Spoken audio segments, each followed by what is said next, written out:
할렐루야. 우리 서로 인사하시겠습니다. 할렐루야. 잘 오셨습니다. 제 이름으로 축복합니다. 신약 성경에는 떡과 물고기에 관한 기적이 두 번에 걸쳐서 나옵니다. 한 번은 유대 땅 벳세다에서 기적이 일어났고, 또 한 번은 이스라엘 밖의 이방 땅 데가볼리에서 일어난 떡과 물고기의 기적입니다. 유대 땅 벳세다에서 일어난 기적을 오병이어라 그렇게 말하고, 이방 땅 데가볼리에서 일어난 기적을 칠병이어라 그렇게 말합니다.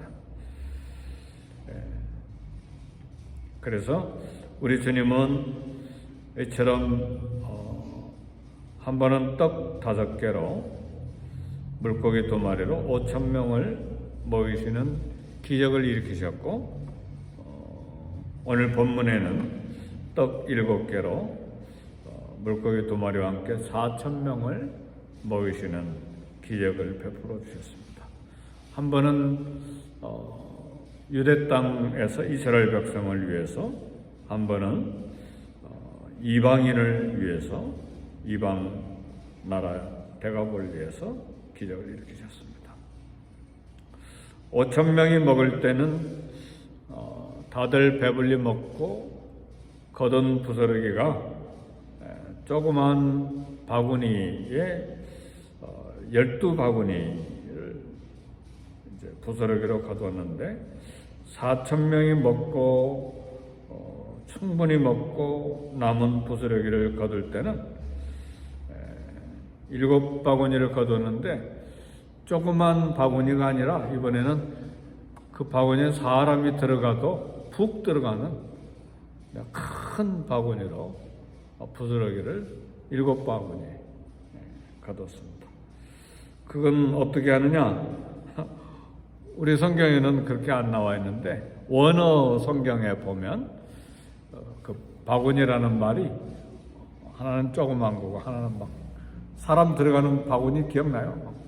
엄청나게 큰 바구니. 단어가 그렇게 돼 있어요. 그러니까 우리 그렇게 보는 것이죠. 그러나 두 기적다, 오병이어나 칠병이어나 우리 주님의 마음을 우리에게 보여주시는 것이고, 또 풍성함을 보여주시는 것입니다. 첫 번째로 생각할 것은, 우리 하나님은 우리들의 형편을 다 헤아리고 계신다는 사실입니다. 오늘 마가복음 8장 2절 3절 보니까 굶주린 무리에 대해서 우리 예수님이 말씀하셨습니다. 저희가 나와 함께 있은지 이미 사흘이며 먹을 것이 없도다. 이방 땅 데가볼리에서 말씀을 전하는데 벌써 3일 동안이나 말씀을 전하고 또 가르치고 그러셨는데, 멀리서도 온 사람들도 있는데, 이 사람들이 예수님이 계시는 곳에 와서 못 먹은 지가, 물론 간식을 가져간 사람들은 좀 먹었겠지만 못 먹은 지가 3일이나 됐다는 말이죠. 하루 굶어도 배고픈데 3일이나 굶은 사람도 있었다는 사실이죠. 그래서 그대로 보내면 길에서 쓰러질 것을 염려하셔서 우리 주님이 너에게 먹을 것이 있느냐? 아마 살펴봤겠죠. 그러니까 버리떡 7개와 조그만 물고기 생선이 2마리가 있어서 그것 가지고 이제 4,000명을 먹이셨습니다. 사랑하는 성도 여러분, 우리 주님은 우리 형편에 대해서 알고 계십니다. 어려움에 대해서 알고 계시고, 아픔에 대해서 알고 계시고, 문제를 깊이 알고 계십니다. 우리는 그 문제 때문에 그 문제를 보여안고 고통스럽게 염려하기도 하고 낙심하기도 하고 또 걱정함으로 또 고통스럽기도 하지만 우리 하나님은 다 알고 계십니다. 그래서 그런 부분을 하나님 알고 계시기 때문에 어떤 상황에서든지 낙심하지 않아야 되겠다는 생각을 가지시고, 그리고 이런 어려운 때에 사람들이 유혹에 빠지는 것이 불법이거든요. 옳지 않는 행위거든요. 이 문제를 풀기 위해서 당장 하나님은 침묵하시고 또 눈에 보이지 아니하니까 당장 이렇게 원하는 대로 그렇게 사람의 방법을 취할 수가 있는데, 긍휼이 많으신 하나님께 도움의 손을 요청하고 간절히 하나님의 은혜를 구해야만 합니다. 그리고 우리 모든 형편이 어떤 형편이든지 간에 하나님께서 역사하실 때까지 우리는 매달리고 또 기도해야 합니다. 오늘 본문에 보니까 이미 우리 주님은 사정을 다 살피시고 헤아리시고 알고 계시고 또 준비하신 것을, 또 문제를 풀어주신 것을 볼 수 있기 때문에 그렇습니다. 우리 인생, 그리고 미국 이민 생활 벌써 많은 세월을 보내왔는데 좀 해결하기 어려운 여러 가지 문제들이 앞에 있었지만 그런 강을 건너고 또 그런 사막을 건너서 여기까지 왔습니다. 그래서 문제가 생길 때 나를 들여다보는 그런 성찰도 필요하거니와 또 하나님께서 다른 길로 인도하시는 것이 아닌가, 또 그를 찾아봐야 됩니다. 그렇지 않고 내 고집 계속하면 반복되고 또 반복될 수가 있기 때문에 하나님이 선하신 길로 인도하시는 길이 없는가를 찾아보고 나를 내려놓고 내 고집을 이렇게 하나님 앞에서 내려놓을 필요가 있습니다. 하나님은 우리의 마음에서도 역사하시지만 환경으로도 역사하십니다. 그래서 하나님 진실하게 매달려서 기도할 때 인도하시는 하나님을 만날 수가 있습니다. 두 번째 생각할 것은 우리 주님은 생명을 얻게 하고 더 풍성한 삶을 누리게 하시는 우리 예수님이십니다. 분명히 우리 주님 말씀하시기를 요한복음 10장 10절에서 도적이 오는 것은 도적질하고 죽이고 멸망시키러 온다 그랬습니다. 그러나 우리 주님이 오신 것은 양으로 생명을 얻게 하고 더 풍성히 얻게 하려는 것이라 그랬습니다. 이 약속의 말씀을 믿고 하나님 앞에 매달려야 됩니다. 우리 주님이 오신 건 분명히 양으로 그랬어요. 저와 여러분이 양이잖아요. 양으로 생명을 얻게 하고 더 풍성히 얻게 하려는 것이라 그랬습니다. 그래서 누구든지 생명을 얻고 풍성한 삶을 살려면 그리스도 안에 있어야 됩니다. 우리 주님이 오병이어와 칠병이어에 2번씩이나 식탁의 기적을 베푸신 것은 첫 번째는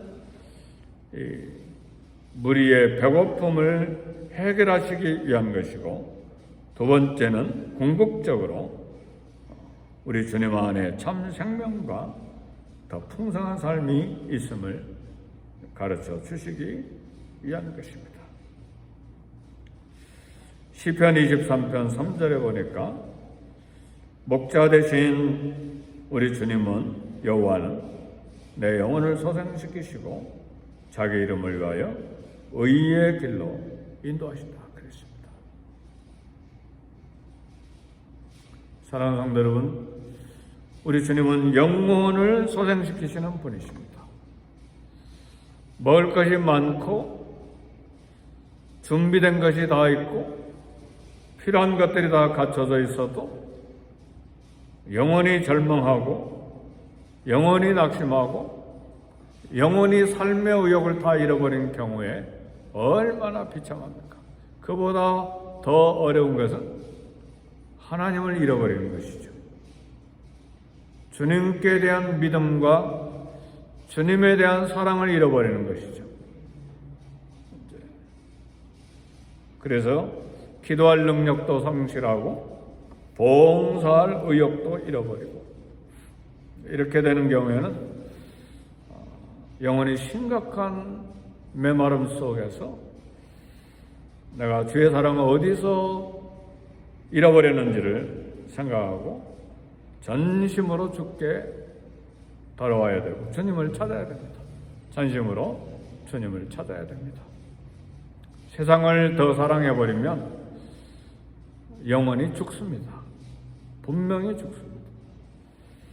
육신적으로는 어떤 만족을 누릴 수 있는지 모르지만 영혼이 죽을 때에 결국은 삶을 잃어버리게 마련이죠. 결국은 주님을 잃어버리고 삶이 비참하게 끝날 수밖에 없어요. 그렇지 않고 우리 영혼이 낙심하고 절망하고 두려움과 또 고통 속에 있을 때 우리 영혼을 소생시켜 주셔서 기쁨과 감사로 넘치게 하는 이렇게 영혼을 새롭게 하시는 은혜가 하나님의 손에 있습니다.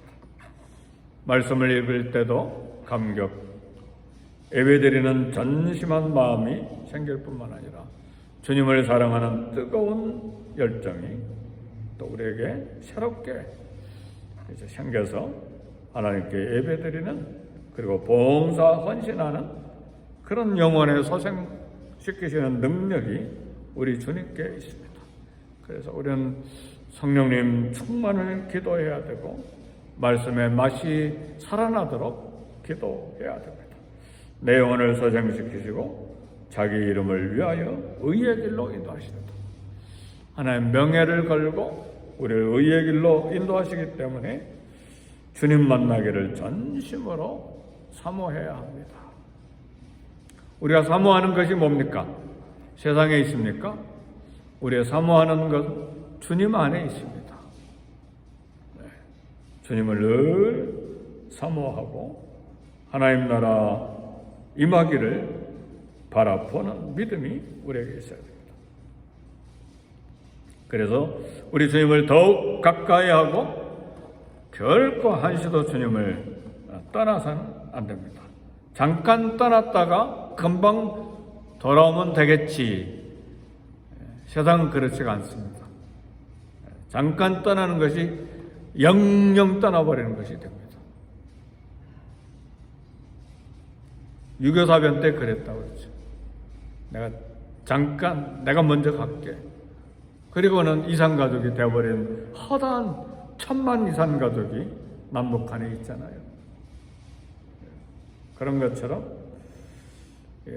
잠깐 세상에 갔다가 그 다음에 주님께 다시 돌아오리라. 그게 안 된다는 말이에요.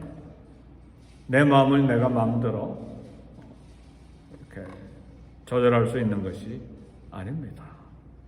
사랑하는 성도 여러분, 한시도 주님 떠나지 말고 전심으로 붙잡을 수 있기를 주님의 이름으로 축복합니다. 네. 우리 주님,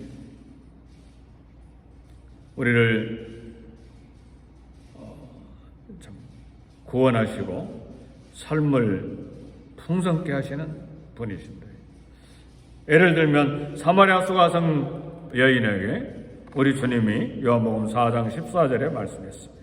내가 주는 물을 마시는 자는 영원히 목마르지 아니하리니 내가 주는 물은 그 속에서 영생하도록 솟아나는 샘물이 되리라. 사마리아 수가성 여인은 인생의 갈증이 많았던 여인이죠.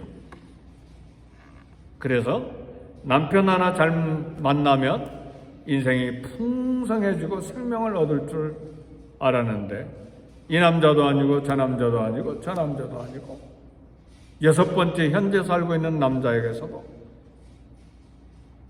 생명을 얻지 못했어요. 갈증이 계속되고 있었어요. 인생에 대한 갈증이죠. 이건 남자에 대한 욕망을 말하는 것일 수도 있지만, 그것이 돈일 수도 있고 그것이 쾌락일 수도 있고 세상에 욕망하는 어떤 성취하고자 하는 그런 소원일 수도 있어요. 인생의 갈증이니까. 그러나 1번, 2번, 3번, 4번, 5번, 6번, 앞으로 7번, 8번, 10번 가도 해결되지 않을 거예요. 네, 이 여인을 우리 주님이 찾아오셨어. 내가 주는 물을 마시는 자는 영원히 목마르지 않으니 내가 주는 물은 그 속에서 영생하도록 솟아나는 샘물이라. 그 물이 뭘까? 영생하도록 솟아나는 샘물이 누굴까? 예수 그리스도세요. 내가 그니라. 내가 찾는 생수, 내가 바로 그다. 사랑하는 성도 여러분, 속지 마세요. 세상, 인간, 물질, 욕망, 성공하고 싶은 어떤 목표, 절대로 우리에게 만족이 없어. 5만 불만 있으면 평안하고 만족하고 세상 원이 없겠다. 생명이 없어요. 우리 예수님께만 참 생명이 있어요. 주님 붙잡아요. 결코 놓쳐서는 안 돼. 내가 박사학위만 얻으면 세상에 원이 없겠다. 아무것도 없어요. 올라가 보니까. 사랑하는 성도 여러분, 세상에 속지 않기를 바라요. 절대로 속지 말기를 바라요. 그래서 솔로몬이 고백하잖아요. 전도서에서 헛되고 헛다니 헛되도다. 먹는 것도 헛되고 오락하는 것도 헛되고 1000명의 아내를 거느리고 있는 것도 헛되고 학문을 하는 것도 헛되고 동산을 짓고 과실을 심고 짐승을 많게 하고 금을 많게 하고 은을 많게 한 것도 다 헛되고 다 헛되다. 인생의 본분이 무엇이냐? 이미 솔로몬이 경험하고 한 이야기잖아요. 그는 왕이었고 부자였고 지식이 많았고 지혜가 많은 사람이었는데 헛되고 헛되다. 우리 하나님이 생명입니다. 요한복음 6장 51절에 나는 하늘에서 내려온 살아있는 떡이니 사람이 이 떡을 먹으면 영생하리라. 하늘에서 내려온 살아있는 떡. 이 세상은 떡을 먹기 위해서 전쟁하고 싸우잖아요. 한국의 의사들과 정부가 지금 싸우고 있는 게 뭡니까? 떡 문제잖아요. 의사가 많아지면 1억, 3억, 4억 벌던 연봉이 줄어들잖아요. 그러니까 나라하고 싸우는 거예요. 그렇잖아요. 떡의 문제.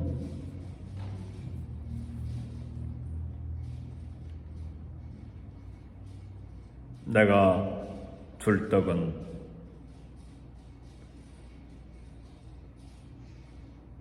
세상의 생명을 위한 내 살이니라. 그러니까 떡은 예수님이라고 말해요. 예수님. 살과 피를 주시는 예수님. 요한복음 7장 37절 38절 누구든지 목마르거든 내게로 와서 마시라. 나를 믿는 자는 성경의 이름과 같이 그 배에서 생수의 강이 흘러나오며 이는 저들이 받을 성령을 가르게 하신 말씀입니다. 그래서 우리는 성령을 사모해야 합니다. 하나님을 사모하고 예수님을 사모하고 성령을 사모하고. 그렇다고 해서 오늘부터 직장 끝, 집에만 있을 거야, 그 이야기가 아니잖아요. 일하지 아니한 자는 먹지도 말라고 그랬어요. 그러니까 부지런히 일해야죠. 그렇죠? 그러나 거기에 영원한 생명이 없다는 말이에요.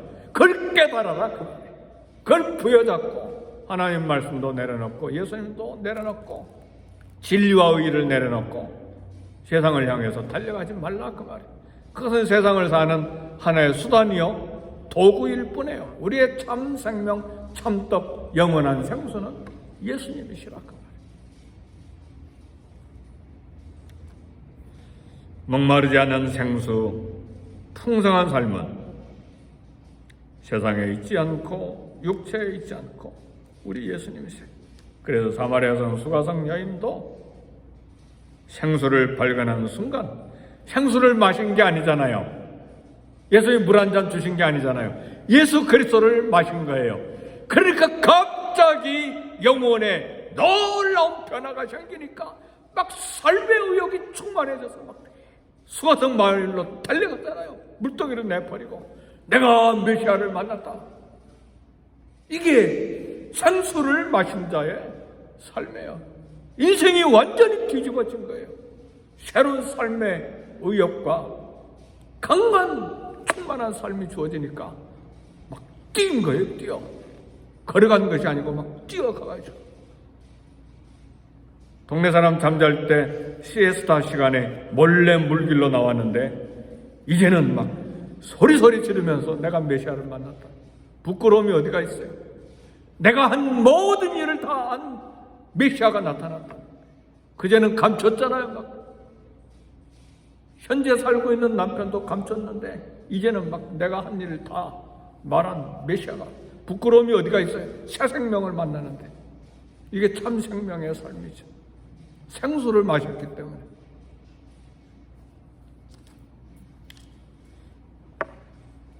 예수님이 최초로 파송한 여선교사가 된 것입니다. 사랑하는 성도 여러분, 영생하도록 솟아나는 생물은 풍성한 삶을 우리에게 약속합니다. 그래서 오늘 또 우리 새벽에 오신 거예요. 우리가 풍성한 생수를 마실 뿐만 아니라 또 우리 주변에 한 사람 한 사람 우리 기도하자, 말씀 읽자, 우리 섬기고 봉사하자, 주님 사랑하자, 이렇게 한 사람 한 사람 만들어가는 것이 오늘 저와 여러분의 사명입니다. 사랑하는 성도 여러분, 생수이신 주님을 깊게 마시고 만날 수 있기를 주의 이름으로 축복합니다. 네, 기도하십시다.